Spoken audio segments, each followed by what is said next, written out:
why do you think we've stayed friends for over 2 decades? I use retail therapy as a way just to relax or cope. I feel like you and I will like punch each other to pay for the bill Yeah, now. yeah.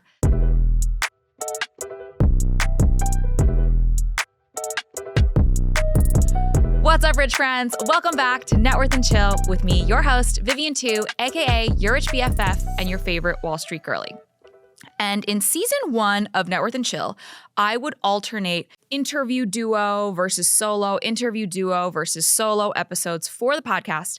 But I thought to make this season a little bit more interesting and share a little bit more of my personal life, for today's quote-unquote solo episode, I've actually brought a personal friend of mine, someone who has been in my life for 2 decades, someone who knows all of my deepest, darkest secrets, where the bodies are hidden.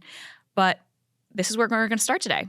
Her name is Carol Wu, and we have been friends since we were 10.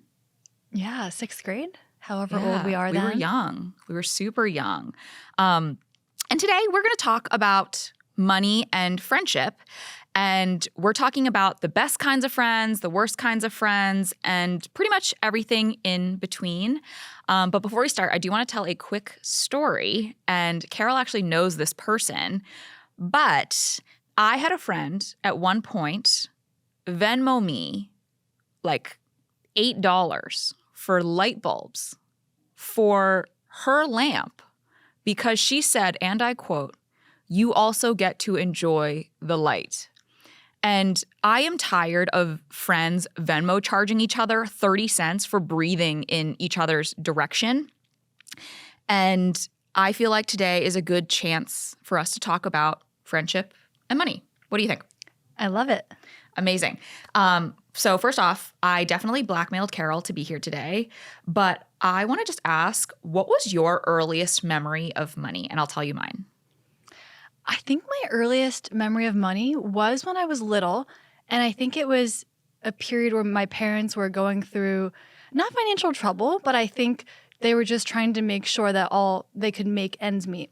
And I remember, I don't know how old I was, probably early elementary school age, and this was my grandfather was in the U.S. as well, living with us, taking care of me, and he made a comment about, hey, we just got to be careful about money, maybe things are tight, so just be cognizant of that. That's like my very first. How old were you? I think I was in 1st or 2nd grade. It was definitely quite a young age. Yeah. And we grew up down the street from each other. This is how we became best friends. I used to cut through your backyard because we lived in a development where there were townhomes, and we were living in townhomes at the time in, one of the better school districts. So we had the smallest homes in one of the best school districts because I think both of our parents really valued education. Yeah. Did you ever feel some type of way because we lived in that neighborhood and there were kids that we went to school with who had like those massive mansions like right down the street from, the high school or what have you? Like, did you ever felt like very other than because of that? I don't think so. I feel like I was conscious of money. Yeah. I knew roughly my family's financial standing, but I think at that age, I didn't think too deeply about our classmates and friends and maybe their financial backgrounds the way that we would now looking back. Yeah.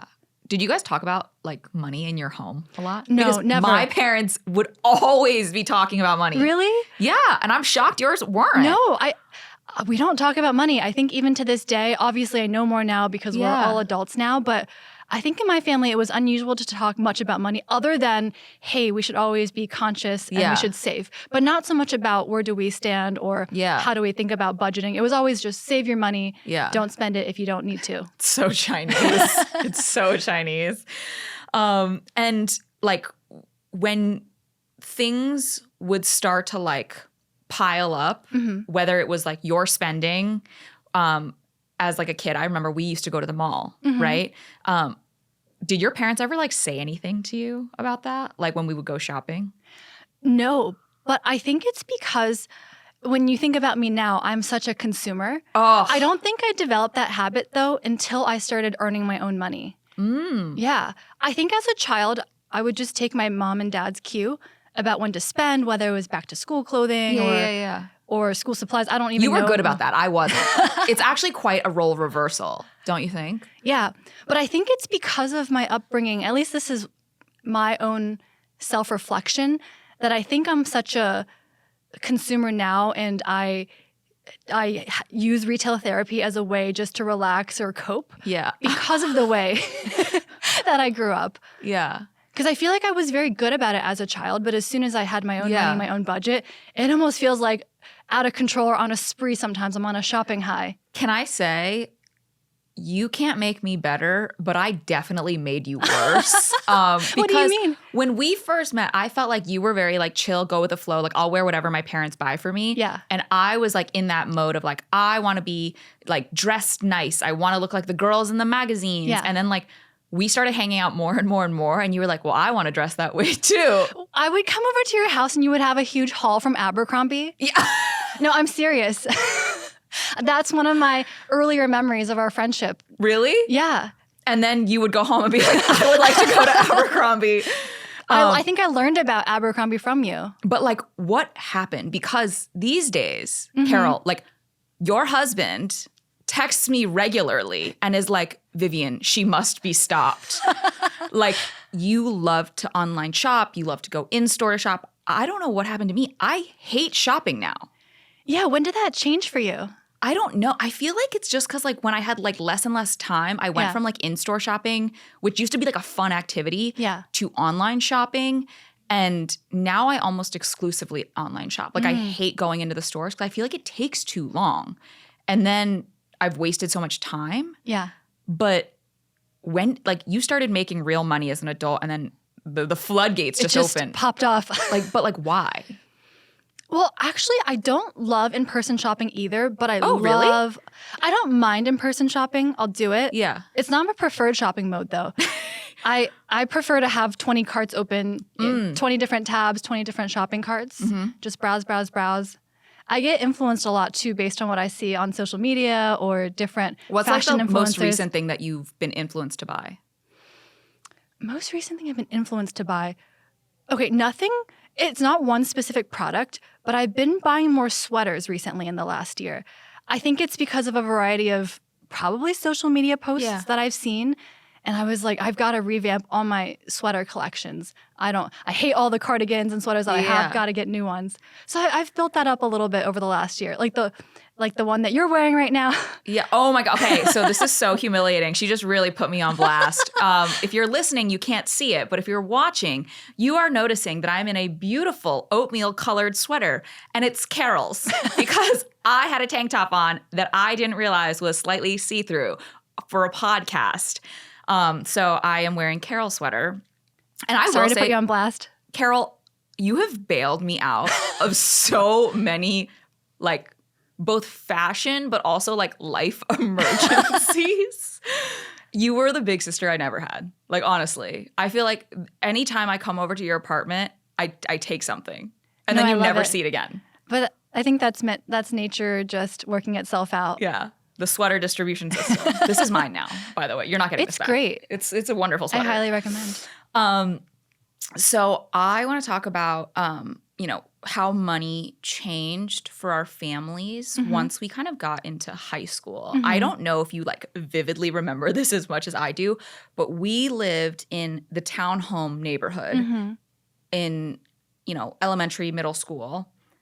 And then halfway through like high school, it felt like both your family and my family like got more comfortable financial footing. And your family moved into a single family home. And then my parents were like, well, the Woos moved into a single family home. And then we moved into a single family home. Yeah. And what do you make of that? Like, how is like your parents' relationship with finances and yours changed during that time?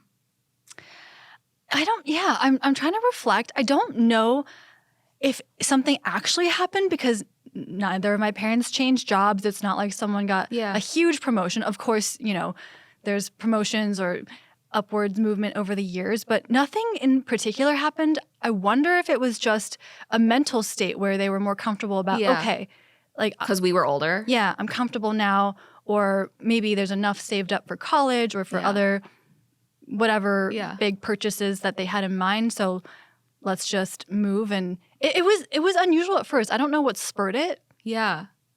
I don't know either. I'm like trying to think, but like I feel like having immigrant parents, like we had a different relationship with money than many of our peers. Like I feel like we had to be more acutely aware of it than like people who weren't the children of immigrants. Yeah. Like, do you feel like your husband, I'm not going to say his name out loud, do you feel like he had that same experience? I think so. And I think I think his family. Carol's husband is also Asian, in case anyone is curious. That's why I asked. Yeah, and also the child of immigrants. Yeah. Well, it's interesting. I think it had a very similar experience to us growing up. I think parents started out more cautiously with financials and then got more comfortable at a certain point in time. I think for him, though, the lesson for him is that it taught him to be very conscious and be a very thoughtful manager of his financials and our financials. And I guess it just had a different effect for me, as you can see. So he became the really responsible, frugal one. Yeah. And you became the consumer. Yes, but I'm working on reforming now. Reformed Yes. consumer. You know what it is? I feel like every single saver ends up marrying a spender so they can torture them for the rest of their life. It's just how it works out. It's just how it works out. Let's take a quick pivot. And I want to talk about our friends, our different groups of friends. Yeah. You and I went on each other's bachelorette parties. We've met all of each other's friends. Like, do you talk to your friends about money? I do with some. I wouldn't say with everyone, but How do you definitely with decide some. who you do and don't? Honestly, I take the other person's cue. I think it depends on the situation too. I think if I'm doing something that requires spending or something that impacts a friend's financials, I'll be the one to bring it up. But I think if someone were just to openly want to share, I honestly don't think I start first, but I think if someone starts to share, I'm open about talking about it. Do you feel like that's how our friendship happened? Because you don't remember this.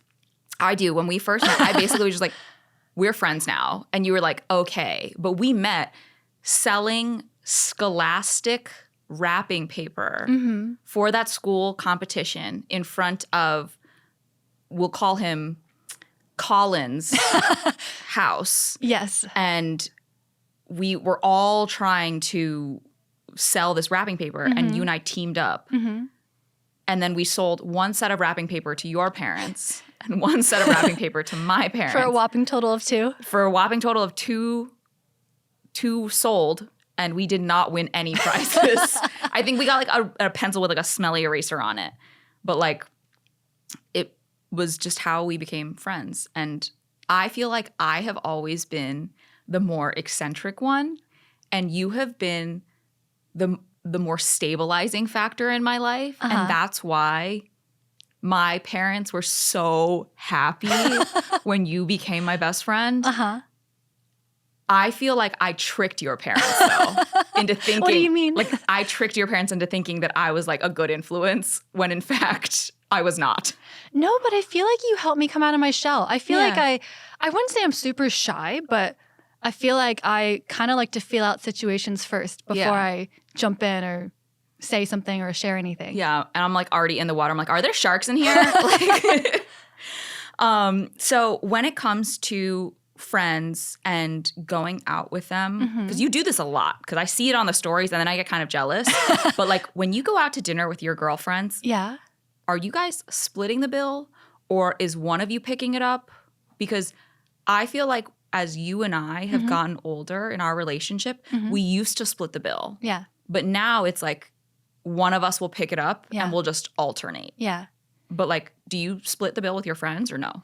Okay, so I have many thoughts on this because I think it depends on the situation. I think if it was like a group dinner, 3 or more, we either just split it evenly if we shared things or if we roughly got the same number of drinks and an entree. I'm also okay if someone wants to pay for it and then they'll itemize each person for what they got. Carol, you know that person's just trying to take all the points. You want the points. But that's okay. That's not a hill I need to die on. Okay. But I think that way of splitting is fair too if someone feels strongly about that. I think what I do look out for, and I don't ever like to cause this on anyone. If we're at a dinner and someone's had 5 glasses of wine, another person just sipping water, and someone got a steak and the other person got a side salad. Yeah. I think I will say, hey, like, let's actually just itemize it because we kind of got different things for dinner. So I think it depends on the situation. And I do look out for it because I never want anyone to feel like it's unfair or that they're taking on a financial burden for a night they didn't think that they were going to have. Yeah. You have always been about fairness. Like you were just such a good person. Like you've always done things by the book. You're a rule follower. You want everyone to feel included. I'm not like that. Let's just be entirely clear. Yeah. Like I was like, we're going to do whatever I feel like it right now. But like you and I have been friends for so long and I don't know how, like looking at our personalities, I'm shocked we've been friends for so long. But it just works. It just works. Yeah. It's 20 years of just working. I want to talk a little bit about friends in different financial situations. Yeah. Because a lot of your friends are from college in the same way that a lot of mine are. But also a lot of your friends were from your first and only job. That's right. Carol is loyal, unlike me. I'm on my 3rd do-over, but you've stayed at the same company since your first day out of college. And you've gotten raises, you've gotten promoted multiple times. And a lot of your friends do the same thing as you. Yeah. Do you have friends who have like a lot more or a lot less money than you? I was thinking about this. I don't think so because almost all of my friends, we work in some kind of corporate setting. Yeah. Different jobs for sure, different types of companies, but all in a corporate world. So I would say it's more similar than if someone worked in a completely different line of business like healthcare or education or government. All of my friends just happen to be in the corporate world. Yeah. Okay. Awkward because none of my other friends are influencers. I know. But yeah, I don't know. I feel like I have been navigating like how much more I should be covering for my friends so that they don't feel uncomfortable. And you are my wisest friend and most compassionate friend. So I'm curious how you would tackle it. Because like, you know, I have friends who have gone through higher education, become doctors and lawyers, and they have a lot more debt than I do. Yeah. And they also aren't making the kind of money that even like a corporate person is. Yeah. And I do have corporate friends and other friends in finance. Like, what advice would you give me? I think it just depends. This is a very consulting answer. Yeah. Oh, gosh. Okay. Carol's a consultant, so she's about to like Jedi mind trick me. Go ahead. I think it depends on the situation. I think it depends on if you're leading the charge on wanting to do something that might impact someone else financially, or if it was a group decision. I think that makes a difference in terms of what you should do. I think if you are leading the charge, whether it's a trip or a dinner. Let's take my bachelorette, for example. Yeah. Well, I feel like you were so compassionate and conscious about thinking about everyone's financials on your think? Yeah. Okay, great. I think I need your validation right now. Well, because you also went. Well, you might have forgotten about this, but when we were in the planning stages for your bachelorette, we talked about what would be the easiest location and type of trip that makes sense. We did send out that stupid survey. I thought it was great because it it covered logistics and financials, which are the only 2 things that people need to think about when they plan to go on a trip like that. Yeah. And you had everyone's convenience in mind.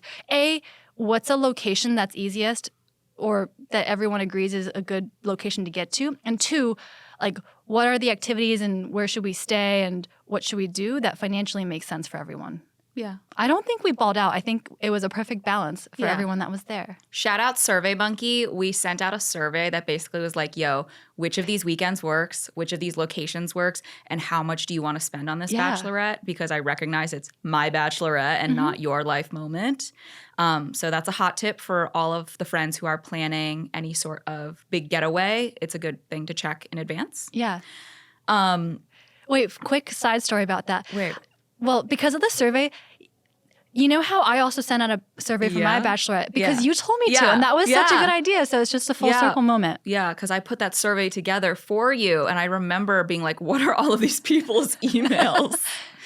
But yeah, that ended up working out pretty nice. A great tip. Yeah, I like that one.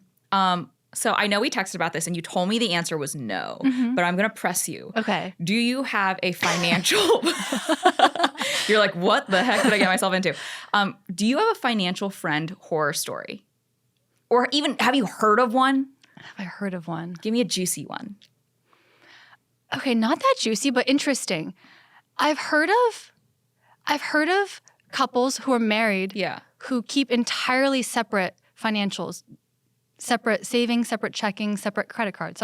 What do you and your boo do? Okay, so we have separate savings from savings that we accrued before we were married. Yeah. And now we have a joint savings and checking account for all shared expenses. Mm-hmm. But you guys still keep your separate accounts as well, right? We don't actively contribute to it. Mm-hmm. Like our paychecks now all go into our joint account. Oh, interesting. But we have our own savings from before we were married. Okay. I like that. It's a yours, mine, and ours. Yeah. It's nice. Yeah. That is nice. Everyone has their own rainy day fund, but we have joint for everything that we have in our life today. Okay, but when you are online shopping, where does that money come out? Oh, that comes from our joint honey pot. This is why he hates it. This is why he's texting me. Yeah. And we get notifications. Oh, so he gets a text every time you spend money. Not text. We track our financials through an app. Okay. So it just every transaction there's a notification. So it's all out there. So there's nothing that I'm spending that's not known. This is not financial infidelity. He's probably going to listen to this episode and be like, this is so stupid. But like he sees. Yeah.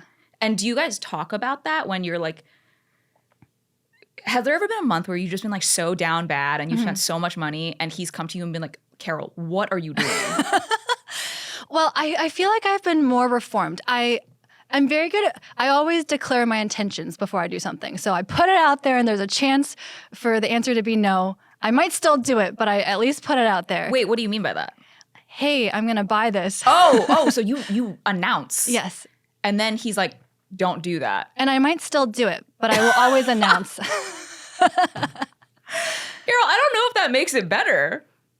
It was transparency, you know? Yeah. Okay, literally. You can call her a lot of things, but a liar is not one of them, okay? Can I tell you a financial horror story? Tell me. Okay. You know this girl too. Okay. We'll call her Alicia. Okay. You've met her. In college, and this is also why I was so triggered when you were like, one person can put their credit card down for dinner. This person used to be the girl who would order like the pizzas from Pizza Hut. And then she would Venmo all of us for whatever we owed based on how many people were splitting the pizzas, how many we got, whatever.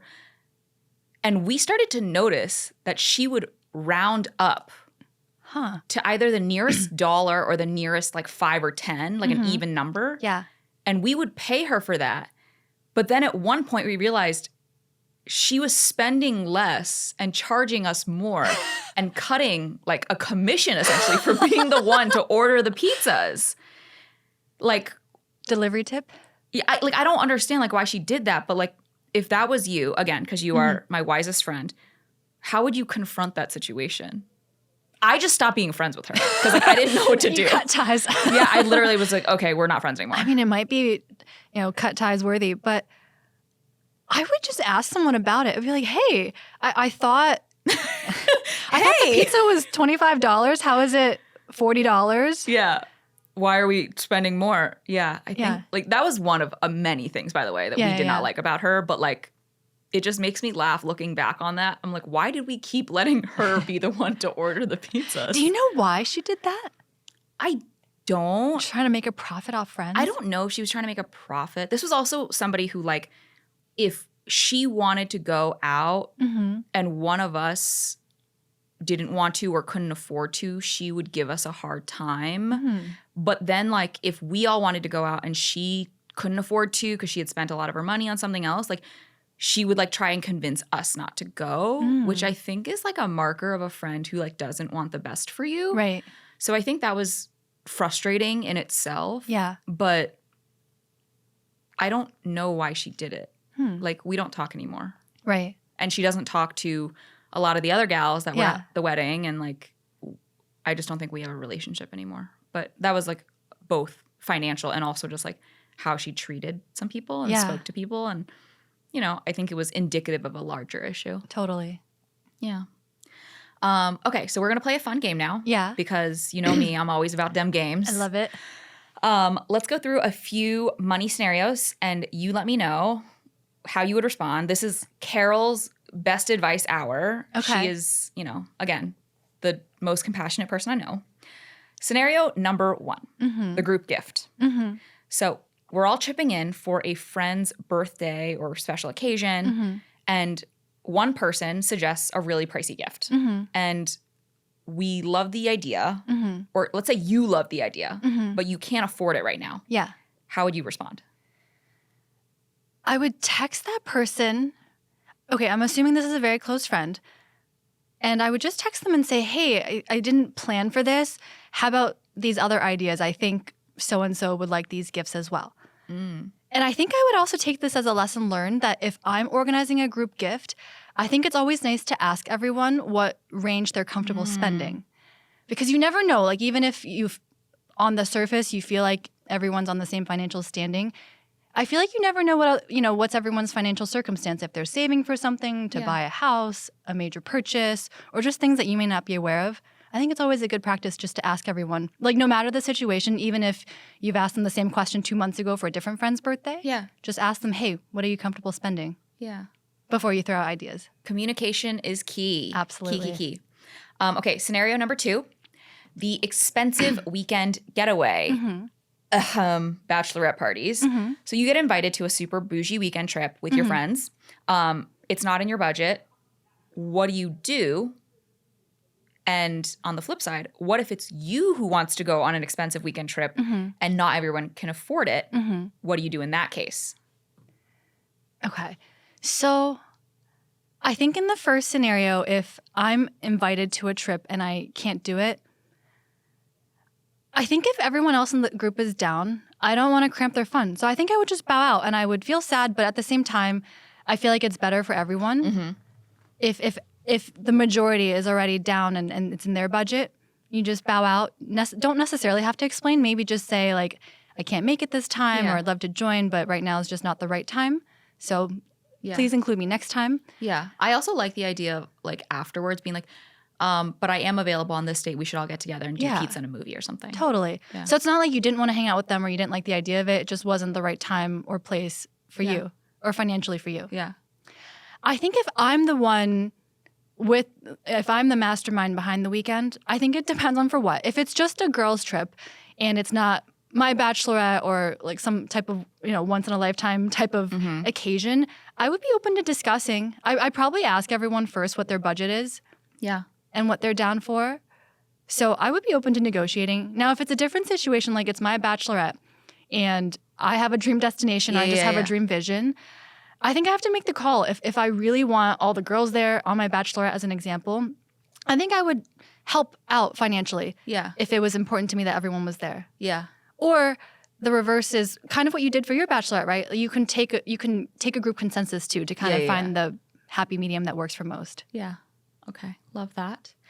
And scenario 3, lending money to family.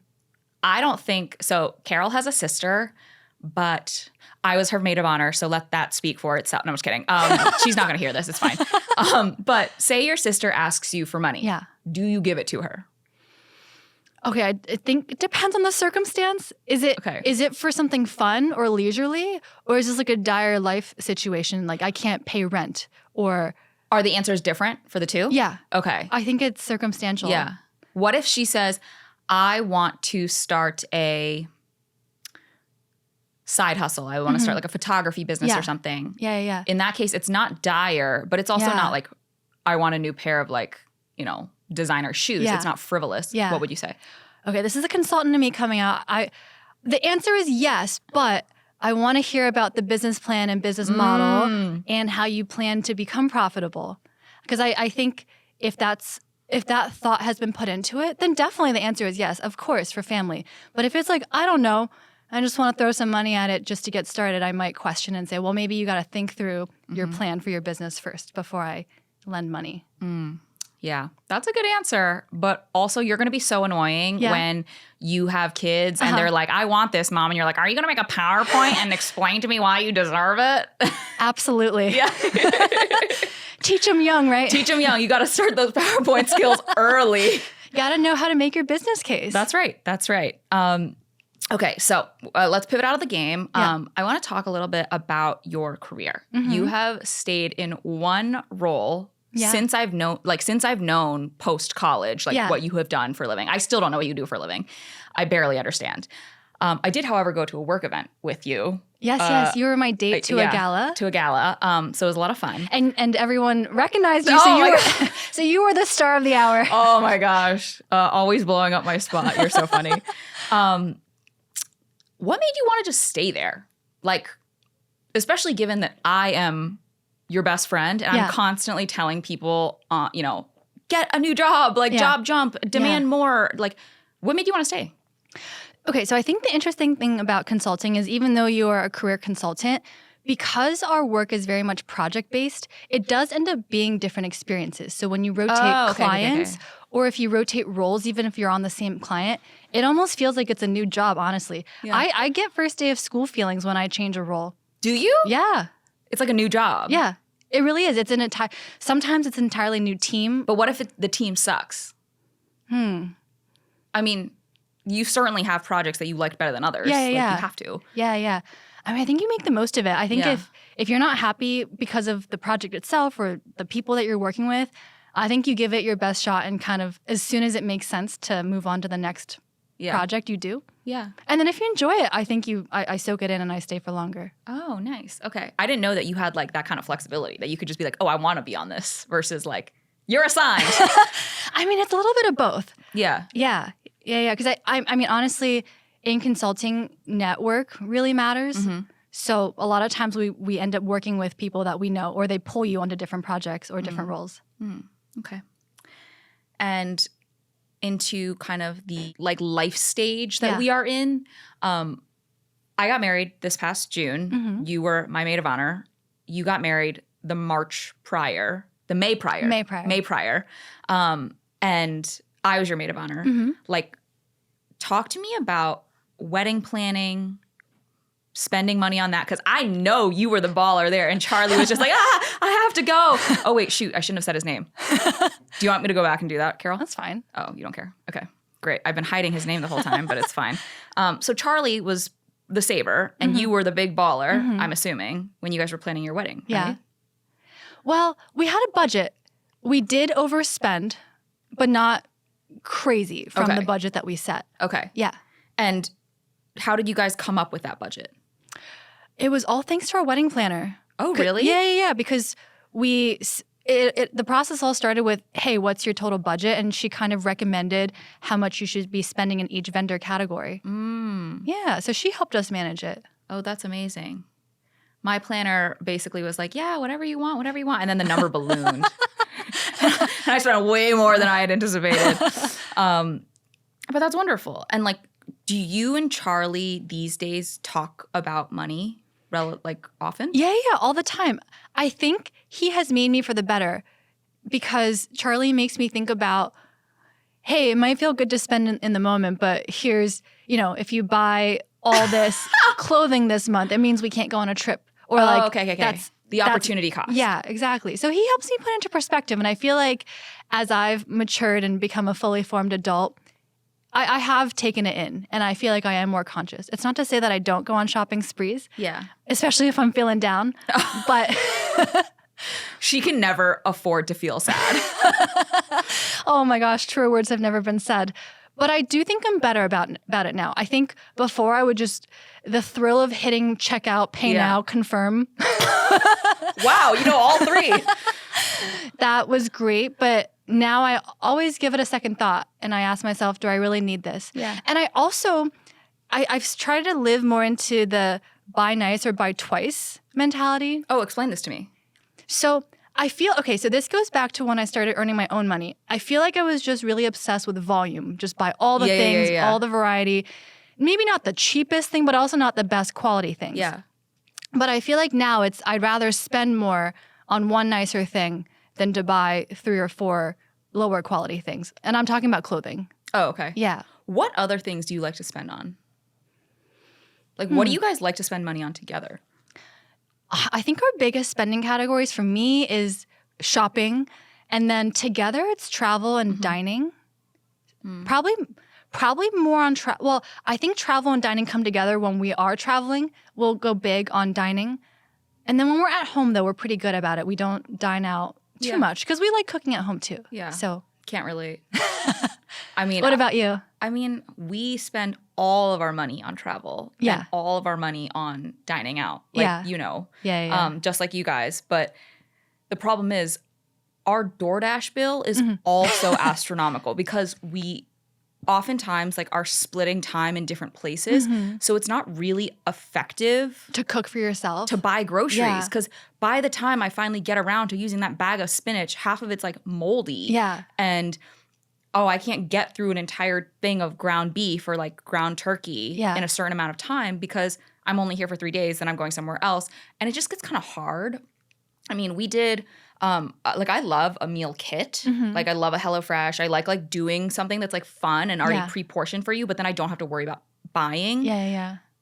It's just hard to be consistent with it when you're traveling so much. Totally. Yeah.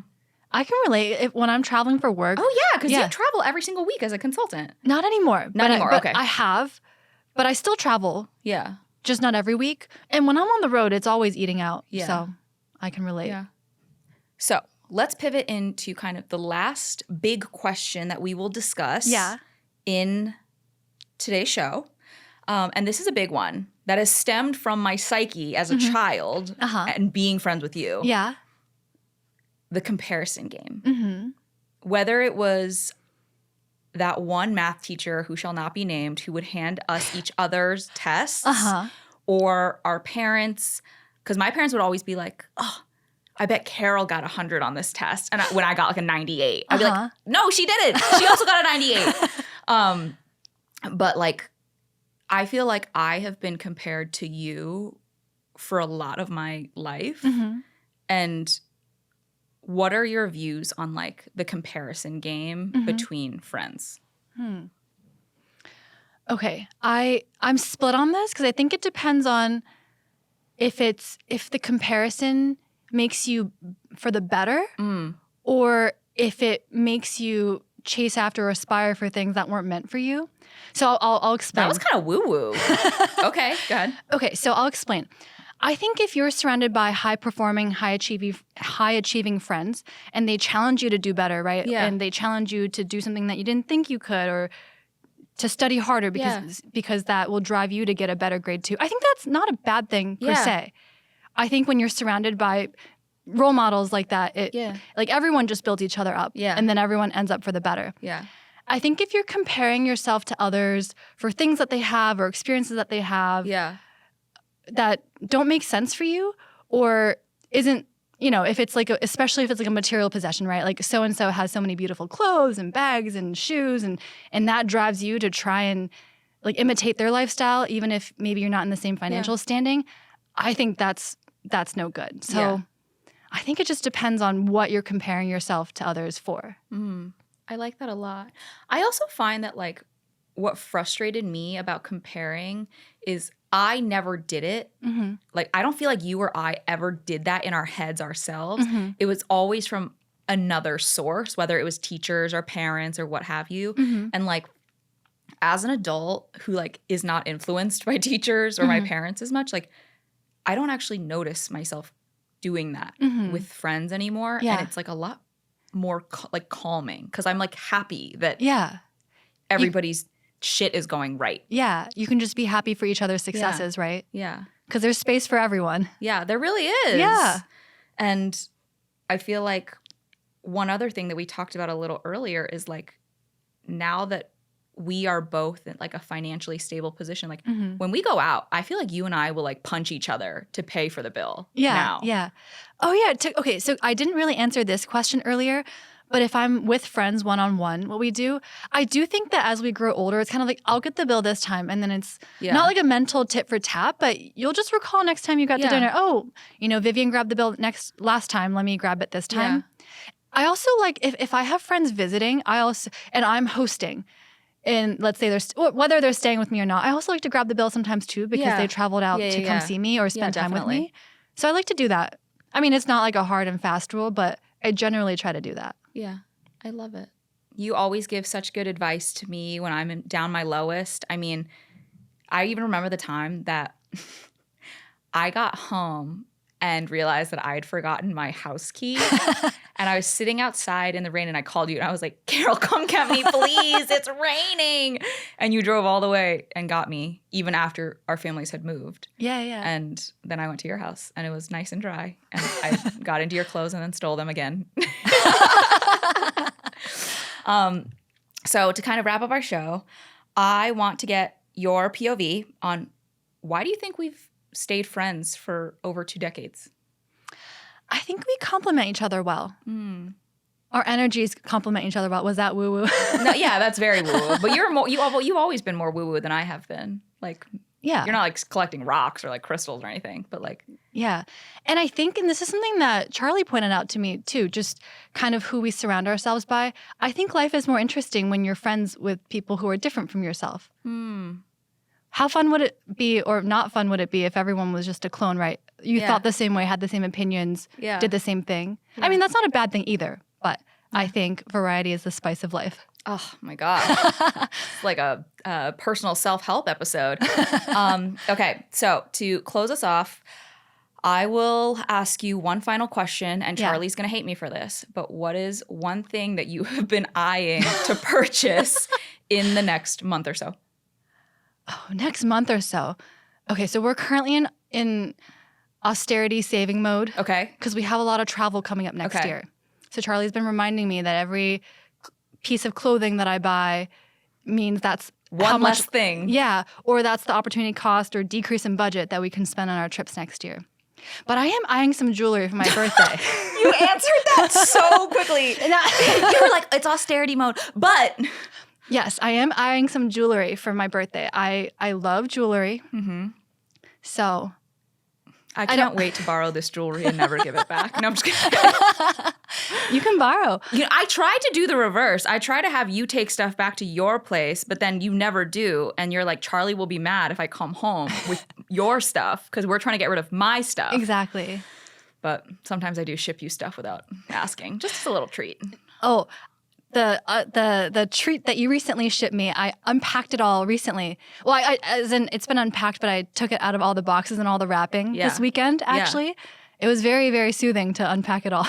The clicking ASMR. I know you love a little soothing beauty routine. But I think that's all for today. I just really wanted to explore money and friendships and our friendship and the fact that we've been friends for so long. And I'd like to think that, what's the rule? They say, if you're friends for 7 years, you'll get to be friends for a lifetime. Yeah. I really think that we will be. So thanks for coming on to the podcast. Thanks for having me. Thanks for tuning into this week's episode of Networth and Chill, part of the Vox Media Podcast Network. If you liked the episode, make sure to leave a rating and review and subscribe so you never miss an episode. Got a burning financial question that you want covered in a future episode? Write to us via podcast@yourrichbff.com. Follow Networth and Chill Pod on Instagram to stay up to date on all podcast-related news. And you can follow me at yourrichbff for even more financial know-how. See you next week.